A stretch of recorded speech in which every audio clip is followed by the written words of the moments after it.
I'm on a TV show called Dragon's Den in the UK, and my stuff is significantly smaller. It's like a percentage of your viewership.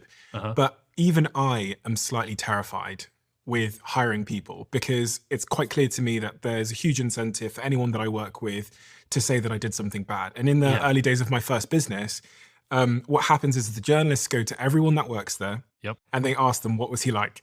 You have the same problem. You have the same conundrum where anyone has an incentive that works for you.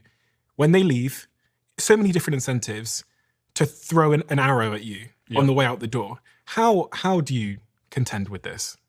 Yeah, I mean, you hit it on the head. I have 400 or 500 people right now, but we've also worked with thousands of people in the past. And so I think it's just what comes with it. But at the end of the day, as long as what we're doing is moral and ethical, like you said, they're going to throw arrows, but I'm just a problem solver. It's like whenever I see the metaphorical arrow, I just go, what's the problem? And if we did something wrong, how do we fix it? Or if it's not an actual problem, it's just rumors. I mean, it is what it is. And so, yeah, I think it just comes with part of it. It sucks and it's unfortunate, but you also have to think like most people don't like their jobs too. And so it's not like this is even specific to our industry. Like, just go ask 100 random Americans of all the jobs they worked in their life, how many did they deeply enjoy, and would they have nothing negative to say? So I think it's just part of it. It's almost like a pastime for a lot of people just to like trash talk their old jobs or whatever. Has any of that stuff ever got to you?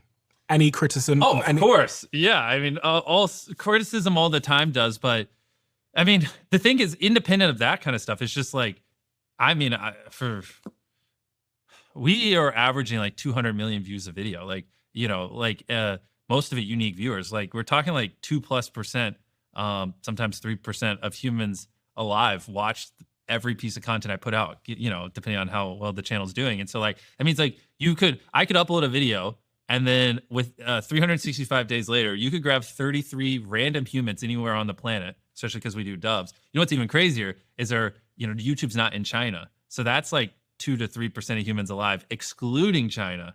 Or China's mixed in there, but if you just take people excluding China, it'd be more like 3 to 4%. But you could just grab 33 random people on the planet, and one of them on average would have seen that video because the views are so fucking high. So yeah, I mean, there's a lot of criticism that's thrown at me. And the thing is, since our stuff's so global, sometimes, transcends culture and not everyone views everything. And so everyone has different opinions and stuff like that, which is why it will drive you crazy at our scale if you try to make people happy. Because even if 99% of people are deeply happy, which is an insane hit rate. Like if you make a piece of content, 99% of people that watch it love it. That is wild, which that kind of stuff doesn't happen. But in our case, if just 1% unhappy, that's 2 million people, which is more than anyone else even gets on views on video. So, which will feel like an insurmountable amount of criticism and feedback.